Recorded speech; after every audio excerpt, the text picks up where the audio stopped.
कहानी की शुरुआत होती है और लेक साइड से एक बूढ़े आदमी को हम बैठा हुआ देखते हैं जो अपने ग्रैंडसन को बोटिंग करते हुए देख रहा था। इस बीच वहां पर कुछ लड़के आ जाते हैं जो कि साथ में बड़ी बोट को चला रहे थे जिसको रोविंग कहा जाता है, जो कि एक ओलंपिक गेम है जिसको देखकर वो बूढ़ा आदमी अपने जवानी के किस्सों में खो जाता है और कहता है कि चलो मैं तुम्हें अपने कुछ किस्से सुनाता हूँ। जहाँ से हम पहुँचते हैं 1936 में, जहाँ की हालात को देखकर आप समझ गए होंगे कि यहाँ पर कोई अमीर घराने के लोग तो रहते नहीं होंगे। उसी में हम रेंच नाम के लड़के को देखते हैं जो अपने फटे हुए जूतों में न्यूज़पेपर लगा रहा था ताकि उसे चलने में ज्यादा दिक्कत ना हो, पर वो ये काम छुप कर करता है क्योंकि कोई दूसरे लोग अगर उसको ऐसा करते हुए देख लेंगे तो उसका मजाक बनाएंगे। इसके बाद वो अपने 2 दिन पुराने कपड़ों को दोबारा से पहनकर कॉलेज के लिए निकल जाता है, जहाँ पर उसे एक लड़की भी पसंद थी पर वो उसे बात करने से डरता है। दिन लंच के दौरान वो कैंटीन में तो जाता है लेकिन भूखे पेट ही लौट आता है क्योंकि उसके पास इतने पैसे नहीं होते कि वो कुछ अपने लिए खरीद सके और खुद का पेट भर सके। इस दौरान हम उसके दोस्त रॉजर को भी देखते हैं जो उसकी हालातों को समझता है क्योंकि वो भी वहीं रहता है। अब रेंच जहाँ पर पार्ट टाइम जॉब करता था वहां से उसे निकाल दिया जाता है और इसीलिए वो किसी दूसरे काम को ढूंढने के लिए जाता है, पर पहले से ही वहां पर कई सारे लोग मौजूद थे इसीलिए उसे जगह ही नहीं मिलती और वो हताश होकर अपने घर वापस लौट आता है, जो कि कबाड़ कार थी जहाँ वो अकेले रहा करता है क्योंकि उसके माता पिता नहीं है। उसने तो उन्हें कभी देखा भी नहीं है कि वो किस कदर इस गरीबी की तंगी से जूझ रहा है। जब वो अगले दिन कॉलेज जाता है तो उसे रिमाइंडर दिया जाता है कि उसकी कॉलेज फीस ड्यू है, इसीलिए अब उसे पूरी फीस देनी होगी और उसके पास तो पैसे है ही नहीं लेकिन देने तो पड़ेंगे और इसीलिए वो कैसे ना कैसे करके वो उनसे 2 हफ्तों का टाइम मांग लेता है। देन वो अपने दोस्त रॉजर से मिलने के लिए जाता है और बताता है कि ऐसा ऐसा हुआ, अभी उसके साथ कहीं कोई जॉब हो तो बता यार। अब वो उसे रोविंग टीम के बारे में बताता है जिसमें अगर उनका सिलेक्शन हो गया तो उन्हें नौकरी और सोने खाने पीने की जगह भी मिलेगी।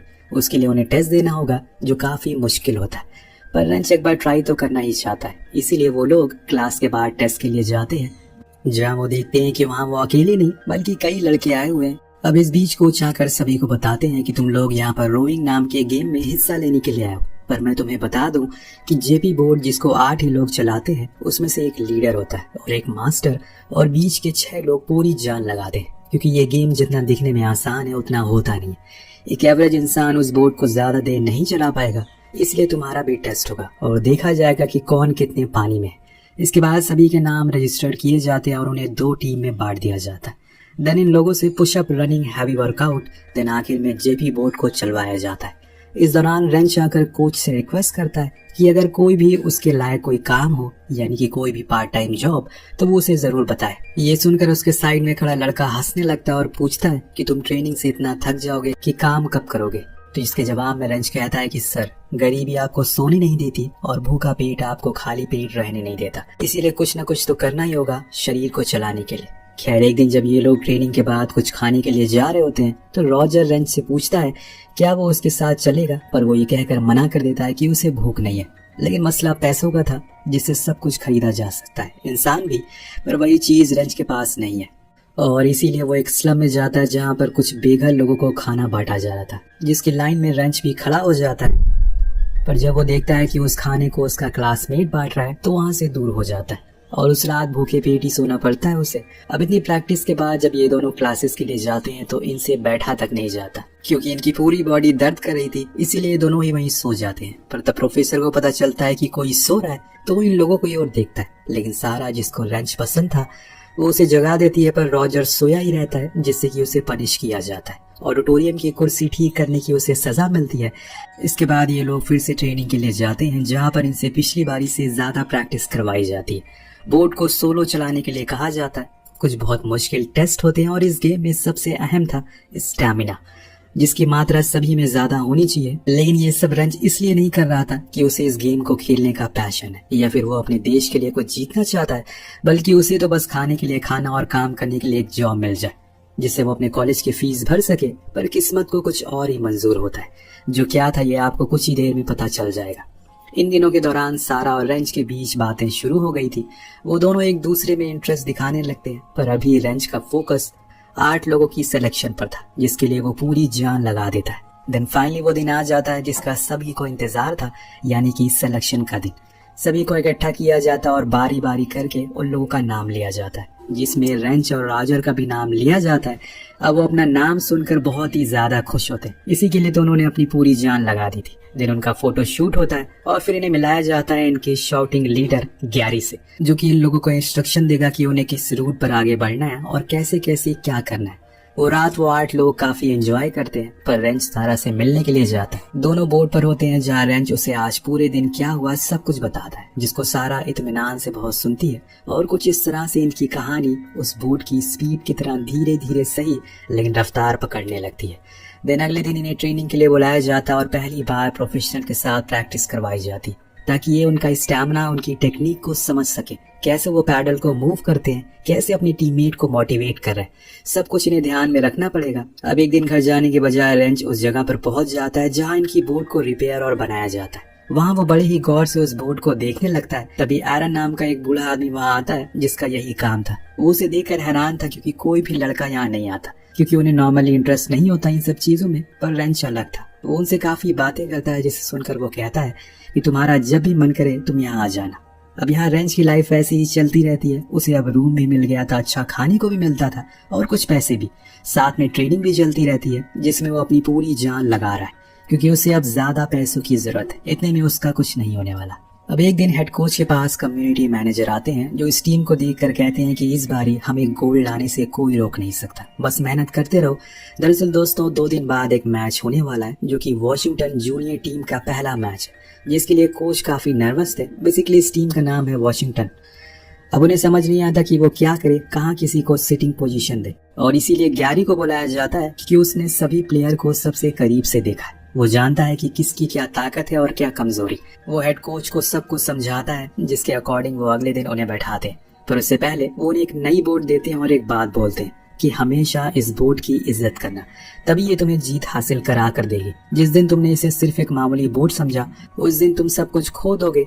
अब फाइनली इनकी पहली रेस शुरू होती है। हजारों की तादाद में वहां पर लोग आए थे, लेकिन शुरुआत में ये लोग पीछे रह जाते हैं। लेकिन गैरी की बहादुरी और उसके जज्बे को देखकर उसके टीममेट के अंदर एक अलग ही आग लग जाती है, जिसके बाद वो कुछ ऐसे ही बोट को दौड़ाते हैं कि वहाँ सभी लोग देखकर हैरान हो जाते हैं। एक बारी तो वो सभी को इतना पीछा कर देते हैं कि किसी को यकीन ही नहीं होता कि ऐसा कैसे हो गया, और वो उस रेस को जीत जाते हैं, जिसकी खुशी सभी मिलकर साथ बांटते हैं। कोच भी उनकी स्पीड को देखकर हैरान थे कि वो आखिरी में इतनी तेज बोट कैसे चला रहे थे।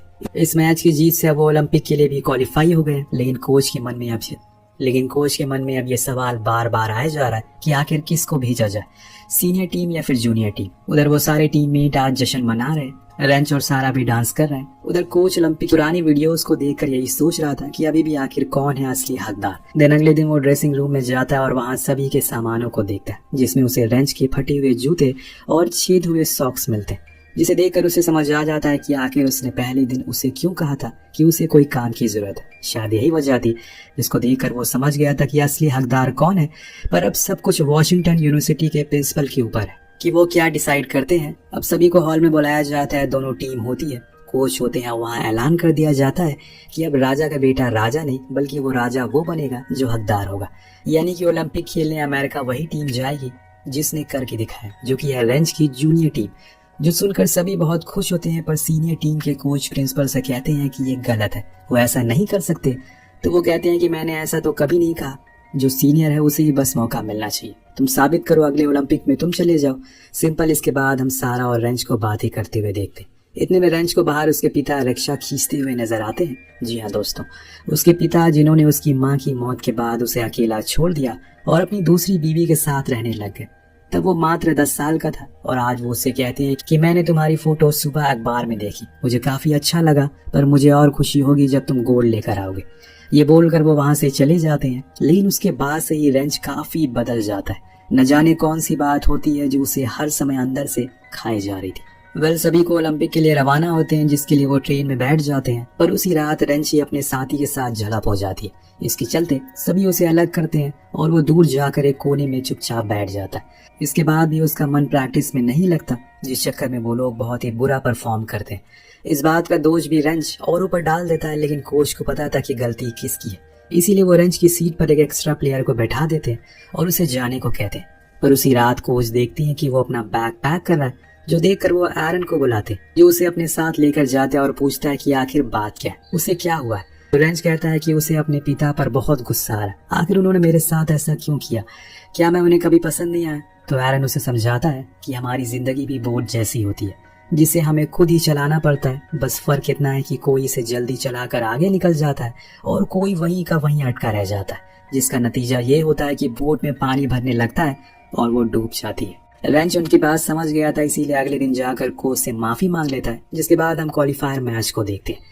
अभी से उन्हें जीतना बहुत जरूरी है, तभी वो उन टॉप टीम के साथ मुकाबला कर पाएंगे। पर उस मैच में ये फिर से ढीले होने लगते हैं, लेकिन गैरी के हौसले से ये फाइनली उस मैच को जीत जाते हैं, क्योंकि वो लगातार इन्हें मोटिवेट करता रहता है। देर इसके बाद पार्टी होती है, सभी को बुलाया जाता है। इस बीच हम कोच को देखते हैं जो कि एक फेडरेशन मेट से बात कर रहे थे। दरअसल इन लोगों को बर्लिन जाने के लिए, जहां पर फाइनल हो रहा है, वहां के लिए इन्हें $5500 देने होंगे, जो कि ये कहानी उस समय की है जब जर्मनी पर हिटलर का राज हुआ करता था। वो नहीं चाहता कि यूएसए की टीम किसी भी हाल पर यहाँ पर आए, इसीलिए उसने ये रूल लगा दिया, जिसके बारे में सभी लोग बात करते हैं और फिर उन्हें एक आइडिया आता है, अगर ये बात वो न्यूज़पेपर में छपवा दे तो क्या पता लोग उनकी मदद करें। जब ये खबर वॉशिंगटन के लोगों को पता चलती है कि उनकी टीम का मुकाबला जर्मनी से है, तो यही सही मौका है दुनिया को दिखाने का कि वो किसी से नहीं डरते, जिसके चलते सभी लोग पैसे डोनेट करते हैं, जिसमें रेंच के डैड भी हिस्सा लेते हैं। देन वो लोग इन पैसों को इनके पास पहुंचा देते हैं, लेकिन अभी भी उन पैसों में $300 कम पड़ रहे थे, जिसे पूरा करने के लिए वहां पर आज हारी हुई टीम का कोच आता है, जो अपने पास से $300 देता है और कहता है कि जब तुम जीत जाना तो मुझे ये लौटा देना, लेकिन अभी तुम्हारी टीम ये मैच जीतना डिजर्व करती है। उसकी ये चीज को देखकर हेड कोच उसे गले से लगा लेते हैं, उनकी आंखों में आंसू आ जाते हैं और इसी को कहा जाता है स्पोर्टमैन स्पिरिट। देन ये टीम बर्लिन पहुंचती है, पर अमेरिका वाले इसे देखकर बहुत खुश थे, पर वहां जाते ही डाउन की तबीयत खराब हो जाती है। वो ओपनिंग सेरेमनी में भी नहीं जा पाता, पर वो अगले दिन होने वाले मैच को जरूर खेलता है, क्योंकि वो सेमीफाइनल था जिसे वो लोग आसानी से जीत जाते हैं। पर उसके बाद जर्मनी का भी मैच होता है, जिसको देखने के लिए सभी वहीं रुकते हैं, क्योंकि वो उस समय की रोविंग टीम की बेताज बादशाह थी। पिछले 4 ओलंपिक गोल्ड मेडलिस्ट थे, जिसकी वजह से वो कुछ ही चंद सेकंड में इस गेम को जीत जाते और उन 6 टीममेट में अपनी जगह फाइनल में बना लेते हैं। इसका मतलब जर्मनी सबसे स्ट्रॉन्ग टीम है। लेकिन तभी वहां पर डाउन बेहोश हो जाता है और फौरन डॉक्टर के पास लाया जाता है, जहां डॉक्टर बताते हैं कि उसे डिहाइड्रेशन हो गई है कुछ और अब उसे कुछ हफ्तों का रेस्ट चाहिए। लेकिन ये कैसे मुमकिन है? 2 दिन बाद उनका फाइनल है और इस चीज को लेकर वो सभी बहुत टेंस हो जाते हैं। जैसे जैसे समय बीत रहा था, पूरी टीम रात भर प्रैक्टिस करती है। उनकी नींद कम होने लगती है, पर वहां डाउन की उल्टियां बंद ही नहीं हो रही थी। और फिर सूरज निकलता है, 1.5 लाख लोग की गूंज इनके कानों में सुनाई दे रही थी, जिसमें से सिर्फ गिने चुने ही लोग थे जो इस टीम को सपोर्ट कर रहे थे। हम यहाँ डाउन को देखते हैं जो उसी हालत में आया हुआ है अपनी टीम के साथ कंधे से कंधा मिलाने के लिए। इतने में हम एक अचानक से काफी तेज आवाज को सुनते हैं। ऐसा लगता है कि मानो भूकंप सा आ गया है। कोच पीछे मुड़कर देखता है तो वहां पर हिटलर आया था अपने जनरल के साथ इस मैच को देखने के लिए, जिसको देखकर पूरा स्टेडियम उसको सल्यूट करता है। और कोच भी इस चीज को देखता है कि आज उसे हिटलर के गुरूर को तोड़ना है, इसीलिए वो यहाँ पर आया है। अब रेस शुरू किया जाता है, जिसकी शुरुआत में सबसे आगे जर्मन टीम होती है, क्योंकि वो सबसे स्ट्रांग थी। ये लोग बीच में होते हैं, क्योंकि इनका एक साथी डाउन काफी वीक था। वो सबसे आगे बैठा हुआ था, इसीलिए सारी फोर्स पीछे वालों को लगानी पड़ रही थी। जिस चीज को देखकर गैरी उससे कहता है कि देखो वहाँ हिटलर खड़ा है, उसने तुम्हारे देश के न जाने कितने लोगों को मार दिया। आज तुम्हारे पास मौका है उसके ही देश में उसके सामने उसकी टीम को हराने का। उसे दिखा दो कि हम अमेरिकन कुछ भी कर सकते हैं। अपना देश सभी को प्यारा होता है। और गैरी की ये बातें सुनकर उसके अंदर की वो बुझी हुई आग जल जाती है, जिसके चलते उनकी स्पीड बढ़ती है और अब ये लोग तीसरी पोजीशन में आ जाते हैं, जहाँ पर सिर्फ इटली, जर्मनी और अमेरिका थी। अब जर्मनी और अमेरिका बराबरी पर और तभी दोनों टीम फिनिश लाइन को क्रॉस कर लेती है। किसी को पता नहीं चल पाता कि कौन जीता, इसीलिए उनकी फोटो खींची जाती है कि कौन जीता। लास्ट मोमेंट की फोटो को देखकर रेफरी ऐलान करता है कि इट्स अमेरिका, जो सुनकर हिटलर कुछ ही सेकंड में वहां से गायब हो जाता है। और जितने भी अमेरिकन सपोर्टर होते हैं जो पूरे अमेरिका ये टेलीकास्ट देख और सुन रहा था, वो सब खुशी के मारे झूम उठते हैं। इस टीम ने हिटलर के ही देश में हिटलर की ही टीम को हरा दिया। उनके पास शब्द नहीं थे। अब कोच को यकीन ही नहीं हो रहा था कि चंद महीनों की टीम ने आज 4 बार की चैंपियन को हरा दिया। सभी की आंखों में आंसू थे और यहाँ से कहानी प्रेजेंट में आती है, जहाँ हम उसी बूढ़े आदमी को देखते हैं जो कि रेंच है। उसका पोता उसे पूछता है कि दादाजी, क्या आप वो 8 लोगों के साथ ओलंपिक जीते? क्या आप सभी 8 मिलकर उस बोट को चलाते थे? तो रेंच जवाब में कहता है कि बेटा, हम 8 नहीं थे, 1 थे, और जब तक हम एक हैं हम किसी से भी जीत सकते हैं। आखिर में हमें पूरी टीम की असली फोटो दिखाई जाती है, जिसके साथ ये कहानी यहीं खत्म हो जाती है।